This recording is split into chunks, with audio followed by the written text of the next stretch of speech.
अब लड़ाई ये है कि इजराइल चाहता है कि पैलेस्टीन स्टेट ना बने और पैलेस्टीन चाहता है कि इजराइल स्टेट ना बने। बहुत सारे लोग जो डिप्लोमेसी से काम ले रहे थे उन्होंने कहा two nation state, two nation policy आ जाए, वो भी।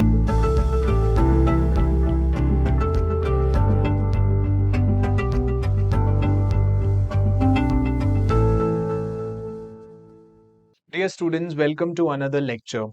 And the topic of this lecture is role of international law in Israeli-Palestinian conflict. बहुत इंपॉर्टेंट टॉपिक जो इस टाइम पूरे वर्ल्ड की अटेंशन लिए हुए है। This is a regional war in West Asia. ये इजराइल पैलेस्टीनियन कॉन्फ्लिक्ट एक ऐसा कॉन्फ्लिक्ट है जो पिछले एक साल पहले नहीं शुरू हुआ, बल्कि 1948 में स्टार्ट हुआ, जब यूरोपियन आइडियोलॉजीज ने काम कर रहे थे। ऑब्वियसली उस टाइम बहुत टाइम पहले से काम कर रहे थे European ideologies to colonise and imperialise other countries. ये इनकी पॉलिसी रही है हमेशा से कि दूसरे कंट्री में जाके अपनी कॉलोनीज बना लो और इंपीरियलिज्म फॉलो करो। These ideologies, they have been working upon for so long. They have ruled India for around 200 years.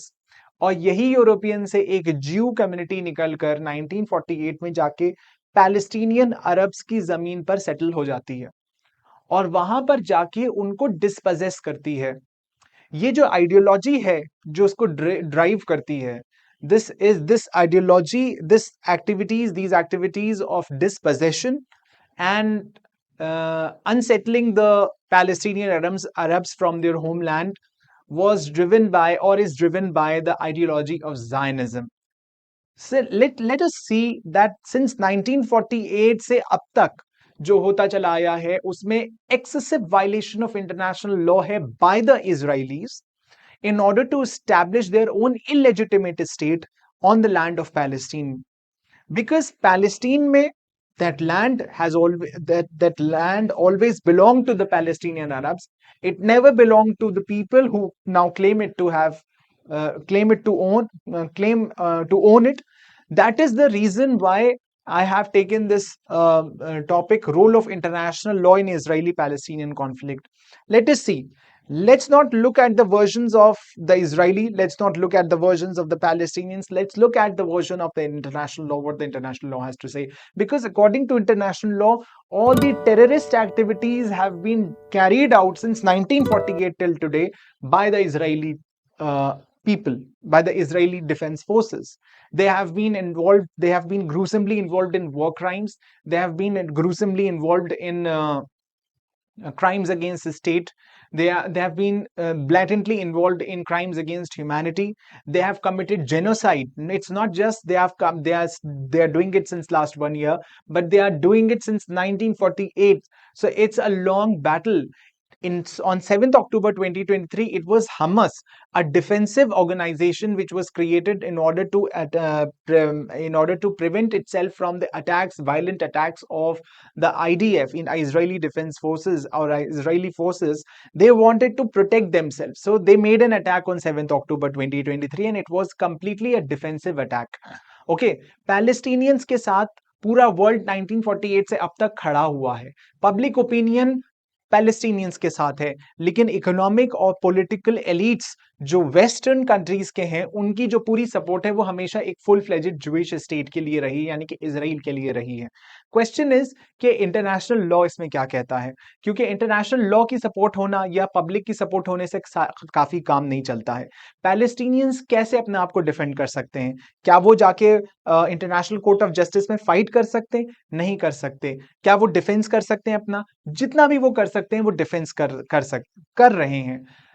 Let us see the role of international law. International law is an important tool for regulating state relations and for clarifying rights and obligations at the international level. International law has been a very important reference for the Israeli-Palestinian conflict over decades.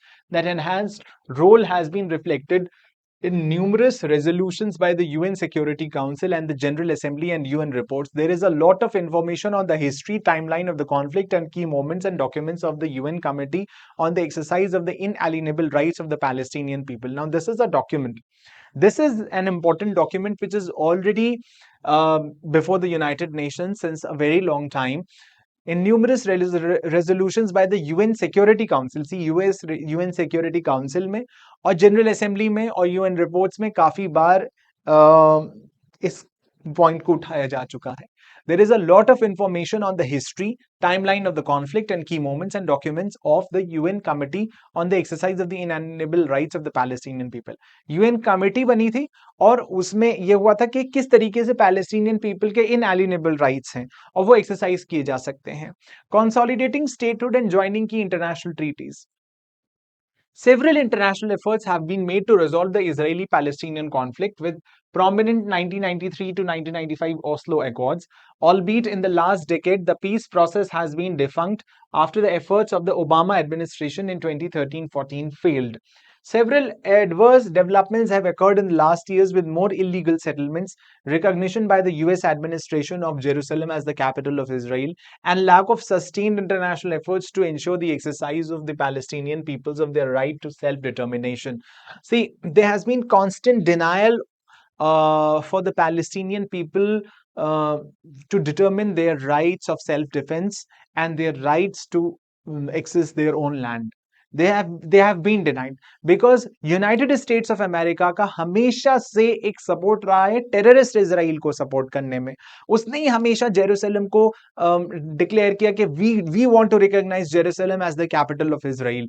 Why the question is कि जब that land since time immemorial belong to the Palestinian Arabs, what is the issue now?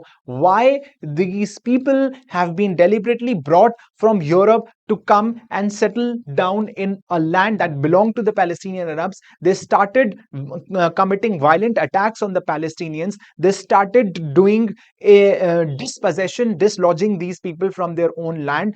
They started creating their own laws. They started they used to arrest them without warrants. They were black laws. They bounded them. Palestine since 1948 has become world's largest open prison for the Palestinians themselves. उनकी जमीन, उनका घर उनके लिए world का सबसे बड़ा open prison बन चुका है. वो कहीं पर बाहर नहीं निकल सकते थे, जा नहीं सकते थे, उनके पास कोई फ्रीडम नहीं थी, उनके पास कोई राइट नहीं था. उनको ब्लैक लॉज के तहत अरेस्ट कर लिया जाता था बिना किसी उसके. उनको प्रिजनर्स बना के रखा जाता है, उनको मार दिया जाता है, उनके साथ जेनोसाइड किया जाता है, उनके साथ रेप्स किए जाते हैं. ये सारी चीजें जो हो रही थी, it was all because of the United States of America, because of its unprecedented support to the Israel. So lack of sustained international efforts to ensure the exercise of the Palestinian peoples of their right to self-determination. Since the early 2000s, the state of Palestine has tried to make more use of international law to exercise the inherent rights of the Palestinian people. And let me be very clear, this is not what I am saying. This is what already the International Court of Justice and the United Nations has stated clearly, very clearly, that even today the International Court of Justice says, जो अभी ongoing case है उसमें भी ICJ का ये कहना है कि इजराइल की जो स्टेट है दैट इज इलेजिटिमेट, वो इलीगल ऑक्यूपेशन है, वो उसको खाली करना पड़ेगा. This land never belong to Israel. Okay, so in 2012 Palestine became a UN non-member observer state. देखिए, नॉन मेंबर ऑब्जर्वर स्टेट बन गई थी as a state of Palestine. That means state of Palestine existed as a state. Okay, becoming a party to many international treaties can be seen as a way for Palestine to bolstering its claim to statehood. So far, Palestine has been recognized by 139 states. Already 139 states तो recognize कर चुकी हैं Palestine को as कि ये एक full fledged state है. अब लड़ाई ये है कि इजराइल चाहता है कि पैलेस्टीन स्टेट ना बने और पैलेस्टीन चाहता है कि इजराइल स्टेट ना बने. बहुत सारे लोग जो डिप्लोमेसी से काम ले रहे थे उन्होंने कहा two nation state, two nation policy आ जाए, वो भी एग्जिस्ट हो जाए, वो भी एग्जिस्ट हो जाए, वो भी बन जाए, वो भी बन जाए. ऐसा नहीं हो सकता. अब तो लड़ाई उस पर पहुंच चुकी है कि या तो पैलेस्टीन ही रहेगा या इजराइल ही रहेगा. तो becoming a party to many international treaties can be seen as a way of Palestine to bolstering its claim to statehood. So far, Palestine has been recognized by 139 states. Palestine became a member to the main human rights treaties, including the ICCPR. This is International Covenant on Civil and Political Rights, International Covenant on Economic, Social and Cultural Rights, Convention Against Torture, I don't remember this full form of CRC. CEDAW, Convention Against Elimination of All Forms of Discrimination Against Women. This convention of RPD in 2014, subjecting itself to international human rights monitoring. Okay, and of the main, ये देखिए Palestine इनका party बन रहा है, इन सारे conventions का party बन रहा है. इसका मतलब क्या है कि पैलेस्टीन की स्टेट एग्जिस्ट करती है. ऐसा तो नहीं है कि state of Palestine does not exist. State of Palestine does exist. That is why it has become a non-member observer state. That is why it has become a member and signatory to various um, conventions, UN conventions, and of the main IHL treaties, 1949 Geneva Convention and APs in 2014 and 15. 2014 से 15 तक इन्होंने 1949 Geneva convention का भी party बन गए थे ये, और उसके एडिशनल प्रोटोकॉल्स का भी पार्टी बन गया था Palestine. As part of its efforts to join international adjudication mechanisms, it became a member state to the ICC statute from 1st April 2015 and of the Permanent Court of Arbitration in late 2015 through a vote of 54 in favor and 25 abstentions. Some countries, including those who routinely vote against UN General Assembly resolutions on the issue of self-determination of Palestine while paying lip service to the two-state solution, have actively tried to hamper these efforts. Now, peaceful resistance or armed resistance. Now, let us first discuss how to resist. How to resist. If I am protesting in India, or if I am living in South Africa, or if I am living in United States, or if I am living in Canada, or in Europe, in London, and I'm protesting, I'm protesting in Sweden, for example, or I'm protesting in Scotland. मेरे protest करने से Palestinian people के जो issues हैं क्या वो resolve हो जाएंगे? पूरे वर्ल्ड भर के लोग आज पैलेस्टीन के लिए प्रोटेस्ट कर रहे हैं. They are coming out on streets in solidarity to show their solidarity with the people of Palestine, but that is not a complete solution. ये कोई complete solution नहीं है. It's good to see people coming out. It's good to see people coming out in solidarity with the oppressed people of the Palestine. But the question is that this is not a complete solution. The complete solution is that either they have to resist the Israeli forces peacefully, or they have to violently defend themselves. So that is why armed resistance was an armed resistance necessary, or was peaceful resistance enough to stop the Israelis from committing these crimes? Palestine has used international law to strengthen its position. See, since beginning, Palestine has used international law.